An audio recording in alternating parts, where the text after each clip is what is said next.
What's happening, ladies and gentlemen? My name's Austin, and welcome to this week's Roundup. And joining me this week is a brand new face. I know you guys have probably heard the name. You might have seen him on the Devvio website, but Mr. Bill Anderson, CTO of Devvio. Bill, what's going on, buddy? Yeah, hey, thanks for having me on. Yeah, thanks for being here. Yeah, this is great. I wanted to hop on and let everybody kind of see my face and introduce myself and introduce what kind of my background and what we got currently going on with the testnet and the S2 business and everything else going on. So maybe with that, I can just jump in and give you a little bit of my personal background. Absolutely, fire away. Okay, great. So yeah, I mean, my background's in electrical engineering, but most of my career has been in software development. Starting, always been drawn to kind of cutting edge technologies for the past 25 years. Starting back in 2000. In the video game space, releasing video games for the world's first consumer 3D touch haptic robotic device, which is pretty cool technology. And then later got into some pretty cool customizable interactive games and or mobile applications. Also did some really cool innovative work for early stage cancer detection, where we use squid sensors and biocoded nanoparticles to early detect cancer. And then also worked for the big guys. So I worked as a principal solutions architect for Sandia National Labs, which is a big multi-billion-dollar government laboratory. And any combination of software, software, hardware, technology, they use it. So I got to work, across all the infrastructure teams, working and seeing all of that technology and work, which is pretty incredible. And then what the latest that really got me excited is back in 2017 is the blockchain space. And at the time, we really saw the potential for what blockchain could be and do. But we also saw a lot of the gaps and the things you couldn't do in terms of cost, throughput, regulatory compliance, fraud type loss, all these kind of major missing pieces that people just weren't focusing on. So we decided to build our own layer one blockchain at the time and solve all those problems. So fast forward to where we're at now. Last week, we just finally released our Devve testnet. So it's our public testnet where people can get on and use our REST API, which is one of the most powerful things that we have to make it easy. In terms of development, and rather than having to hire Solidity programmers and write all these complex smart contracts, we have to worry about security audits of them and everything. We wanted to just have a simple way to enable the Web3 space for traditional Web2 developers, just through a simple REST API. So we have the documentation up on that. I would encourage anybody to take a look at that and kind of see how easy it is to log in, register, create assets, send assets. And that's what we're doing, is trying to make this whole process easy. So, and then in terms of right now, we have the testnet live, and then we're going to be building out a staging environment and then a production, a mainnet, where customers can get on and launch their own blockchain applications that are Web3 or enterprise applications. And in doing that, one of the things I see the Devve above your head, Austin. So that so that's one of the things I was going to mention too, in terms of utility for the Devve token. That a lot of coins really lack kind of a core utility. So we're integrating Devve kind of at the core level of transactional level at the on the S2 business. So in production environments, we're going to make it a cost-effective way for people to get on, and then they just pay for API transactions that they're using the system. So it'll be a way, kind of like an AWS model, where you can get on. It's not cost prohibitive to get people onboarded and starting. But then as your project and company grows, then you can scale with that however you need. Wow, there's so much there I want to pick your brain on. So let's talk about the API model for a second, because I think this is something that a lot of people miss, potentially the simplicity of this, or really, to put it another way, if you're a coder, you know how to work with an API. Like, that is just something you know how to do. Whereas in Web3, in the blockchain space up until now, you've had programming languages that were not taught in school. You've had, smart contract functionality that you had to learn. And if you did it wrong, millions of dollars in assets could be at risk. And, even sometimes smart contracts going through audits still get exploited because, we have nation states that are, their entire job is to hack smart contracts.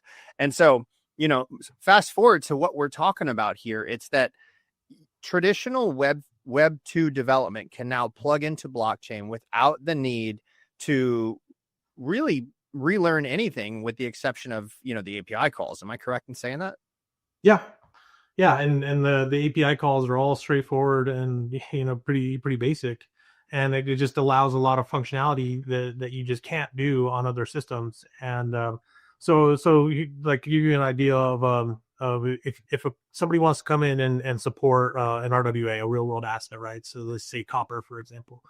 So with our system, there's innovative ways that you can do that really simply, with with low risk. So what you could do is we can mint a fungible coin that represents per kilogram or whatever of your RWA, and then what you can do is create a separate NFT with any type of metadata that you want, whether that be audit information, location information, geo, whatever type of metadata you want. Create those NFTs and then point them to the coin, and then periodically release those so that anybody who wants to use your RWA can go in and then that add that layer of trust to it so that they can go in and verify and audit any of the information associated with the asset. And that's something that you can just do through really simple REST API commands. So you create you mint however many fungible tokens you want, define that JSON schema for your RWA NFT, and then mint and deploy them. So there's things like that that you can do that just make it, they're going to make it really simple to enable a lot of the, particularly in the RWA tokenization and generally the direction of where the world is going and they're wanting to go with tokenization. Amazing. And I want the community to get excited because for me personally, this is the launching of the Devve testnet is just the first step towards something that I have, really, really desired for our company for the year and a half that I've worked here. But we really weren't in a regulatory environment that lent itself to, it being a completely comfortable thing to launch a public network based in the United States. And, once we had the regime change, I use that word loosely, but once we had the changing of the guard, it became, it used to be you got to go to the Caymans or you've got to get outside of the country. Now it's like, hey, build it here in the United States. And so, this is something that I've been pushing for a while. And I just love the fact that we're at this point where we actually are going to have a public network. It's a really, really big deal. And so I want the community to get excited on that. And I want to dive a little bit further into the Devve utility, if we could, Bill, because there's a whole crap ton of utility, not just on the network, but it's going to be on Dev Exchange. And there's a lot of other areas where Devve is going to have a ton of utilities. So could we chat just a smidge about the API calls and fees and the way that Devve is going to be integrated there? Sure. Yeah. So before, one of the models that we looked at before was if customers wanted to create an application that we could spin them up their own shard, which is just their own independent blockchain. But then they would have to eat that cost of the whole thing. And makes it a little bit cost prohibitive for people who want to get going and start, small companies, building out things. So rather than doing that, we switch to the model of kind of more like an AWS, pay as you go, structure where, per API calls, and then some API calls, may cost more than others, like for minting versus login, for example. But at the end of the day, the fundamental concept is that it just makes it simple for payments and usage and scaling. For when you integrate your API, it drives Devve. Devve drives the whole utility in the ecosystem, and with the Dev Exchange, like you mentioned, and it's just a simple way to kind of drive the system and make it simple and cost effective for people to get going and then scale with their products as they grow. Excellent. And one thing, so the AWS model, we reference that a lot, but the AWS model is basically as long as you abide by our terms of service and you're not breaking the law, build whatever the hell you want. And, you pay for the resources that you use effectively. Am I accurate in saying that? Yep. Yeah. Okay. That's a big shift. I remember Tom and I were doing a roundup right when he came back from Iceland and he was like, yo, okay, here's how we're going to do this. And I was like, yeah, man, this is the way to do it. And so there's a couple of questions I know I've had and the community has had about, really essential infrastructure for any network that is going to grow an ecosystem. So we're talking bridges, we're talking, consumer facing wallets, like something in the MetaMask style. And I wondered if those things are on the roadmap in production. What can you speak on that? Yeah, so to give you guys a few ideas of the things that are currently under development on the roadmap that they'll be releasing. So yeah, one is a bridge that you mentioned that's critical, and having kind of a MetaMask type of wallet, but also kind of just a more simple developer facing front end portal where you can go on. So we're building that right now where it's, developers and end users can go on, see the block explorer, log in, register, create assets, send assets, the basic functionality you want. So both of those, both the kind of the wallet application and kind of the front portal are being done. Another one that people have asked about that's on the roadmap that we're doing is self-custody of wallets. So that'll be something that people will be able to manage and maintain their own private keys and do signatures. And then also we're also working on hardware wallet integration where you can transfer directly from a hardware wallet. So that's all stuff that's kind of on the roadmap and will be exciting to see, along with the staging and mainnet versions of for the Devvio network as well. And one of the things, a lot of this, so I'm going to be a lot more involved in the community, so people will start seeing more of me. And one of the main things I want to understand, it's all going to be customer driven. So we need to understand, what do customers need? What kind of features, functionality, additional API calls, because we want to make this process simple for people to be able to create the applications they want and build this overall ecosystem. Yeah. And, there was a guy, if anyone hasn't checked out the docs, like I'm not a developer docs guy, but, I try and like kick through so I at least kind of know what's going on. And I was absolutely mind blown by the work that, Steve and Sean and the rest of the guys put into the docs. I mean, they're very comprehensive. And there was somebody in the Telegram the other day that said, put a little screenshot in there and said, for anyone that's done any level of development, like this is insanely simple. And I just kind of love that. I think simple is the word that we want people to say. Like, this is something you can do. Yeah, definitely. No, that was great. It was great seeing that reaction, that response. It's like to get that recognition for the team and that validation, be like, thank you for acknowledging like exactly what we were going for, right? Is the simple. Yep. And I think there is going to be a little bit of a shift. There's been many shifts in blockchain, but I think there's going to be a little bit of a shift because there's the old guard, and I call it the old guard, but it's really the current guard. It's the way that things kind of are done, right? With the UI UX that we've just kind of become used to, smart contract functionality, having to port in oracles through, Chainlink to get data or whatever what have you. And I think there is going to be a little bit of a shift as people start to create the application functionality that they're used to on other smart contract platforms using the REST API. But I have a feeling that once it's been done and once people see that it exists and it can exist and can be done in such a more simple way, I have a feeling that we're going to see a flood, or at least that's what I'm hoping. We're going to see a flood of activity on the Devvio network, which is going to be really, really good for everybody. Yeah, I think that kind of paradigm shift has been happening and is happening. And to go back to your point about the way the old things are done, that's always been a pet peeve of mine and my personality that I've always fundamentally disagree with. Is that, in lots of industries, people say, well, you need to do it this way because that's how everybody else does it. And that's not fundamentally how innovation happens. Innovation requires change and doing things differently, in my opinion. So that's what we wanted to do. Like, it's mind-boggling to me that in the crypto space that you can be like, oh, if I lose my private key, oh, there goes my $2 million, right? There's like fundamentally from having a financial model of how I operate my finances to not have fraud, theft, or loss protection, things like that, kind of the fundamentals of money management. And everybody's just cool with that, right? Well, that's how everybody else does it, but that's not the way that we're going to do it, right? So changing that, and then when people see the features and functionalities that just make sense and that they're going to want, and then also the simplicity from a developer and maintenance operation perspective.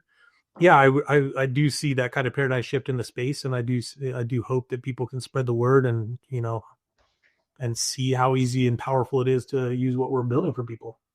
Well, and there's a massive, and I mean massive, population of people who, like when I onboarded my dad and set up his ledger and put his 24 words, etc. And he pulled out his cell phone to try and take a picture of his 24 words. I'm like, Dad, don't do that. You can't do that. Right. And it didn't even occur to him. There's a huge population of people that have never moved off of Coinbase for fear of just doing something wrong. And it's just, okay, I'm just going to let Coinbase manage this for me and hope they don't go belly up. And what my hope is, and I think we have, I think we have the ingredients for it to be true, is that the onboarding into this industry can be simplified tenfold. And it can literally be set it up, plug it in and go, right? Because we can have a user interface or user experience that can be completely different than what people are used to, I think. Yeah, and giving people the flexibility, right? Like some people want to have managed keys versus other people want to have self custody managed keys, but other people want to use hardware wallets. So I mean that's another thing in terms of just the flexibility of what we're building. Is like we understand that people are going to have different use cases, different desires to run and operate things how they want. So we want to give them the options to be able to do all those things. Beautiful. And I would encourage anyone that's watching, especially, community members, go to the developer docs and share them with any developer friends that you have, right? Because I make this up with a little bit of information anyhow, but what I think is there's probably a massive population out there of, developers or even normies who would love to get involved in blockchain, but the barrier to entry it's just been too big up until this point. It's been confusing, or there's been too much to learn, or it's been too expensive, right? And these are a lot of the things that we just kind of remove the argument for. And we say, hey, it's actually none of those things, and here's how you can do it. And I'm just, I'm over the moon, man. Yeah, that's and a big shout out to, like I said, all the development teams. It's a multi-company effort between the Forever team, the Dev Digital team, the Devvio team, like everybody. I mean, everybody's done an amazing job working together, building this, and there's lots of moving pieces currently. Like I said, lots of things currently in development in the roadmap, and we'll keep pushing and keep growing this thing. So, but it's been great. I'm just so glad to have gotten you on a video, Bill. I know it's not easy to kind of schedule these things outside of everything else you've got going on, but an especially big thank you. And I got to call myself out here. So this is not the first video that Bill and I have shot. We sort of shot one for the 20 minutes right before this, but me, forgot to hit the record button. So I had an oh crap moment. And Bill was kind enough to hang out for another 20 minutes and chat with me. So yeah, it was a dry run, right? So I was very witty in the first one. I feel like I wasn't as witty in the second one. That's okay. But anyhow, Bill, thank you so much. Anything else you want to say before we wrap this up? No, like I said, just main thing I wanted to do is just introduce myself, let you know kind of what we're doing and where we're going. And like I said, I'm going to be involved more on the community channel so people can reach out. And like I want to drive what we're doing based on what our customer needs are. So reach out and let us know what you need, and we'll work to make it happen. Hell yeah. Bill, thank you so much, buddy. And for everyone watching, my name's Austin. I'll catch you guys on the next video. Take care. Bye-bye.